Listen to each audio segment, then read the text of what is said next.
nekadašnjeg lidera DSS-a, predsjednika SR Jugoslavije i premijera Srbije, Vojislava Koštunicu, retko se može videti u javnosti. Ipak, nedavno je viđen u bioskopu sa suprugom. Koštunica se 2018. godine venčao sa književnicom Ljiljanom i tada se saznalo da je svež bračni par obavio građansko venčanje u opštini Stari Grad u strogoj tajnosti.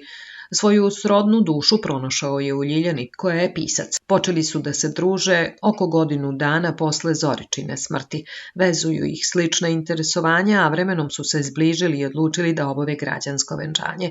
Već izvesno vreme žive zajedno u njegovom stanu na Dorćolu, vode miran penzionerski život. Ispričao je dobro poznati izvor i dodao, ne skrivaju se oni, komšije ih viđaju gotovo svakodnevno kako šetaju Dorćolom, ali on nije čovek koji bi to da se ženi objavio na sva zvona. Obavili su to tiho, mimo očiju javnosti. Nije se ni nekim nekadašnjim bliskim saradnicima pohvalio da se oženio. Iako to samo slute, niko se ne usuđuje da ga pita. Posle povlačenja iz politike u nekoliko navrata je kazao da mu je potreban mir i to je pronašao u sadašnjoj supruzi jer, kao što je poznato, čvrsto je odlučio da se zauvek povuče iz politike.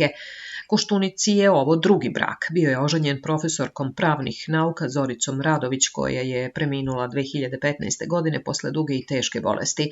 U braku su bili 28 godina. Ona je bila dalje rođaka pokojnog mitropolita Amfilohije Radovića, kako se može pročitati na Wikipediji. Koštunica je rođen u Beogradu 24. marta 1944. godine u okupiranoj Srbiji u porodičnoj kući u Skadarskoj ulici. Vojislav Koštunica završio je pravni fakultet u Beogradu, gde je diplomirao 1966. godine.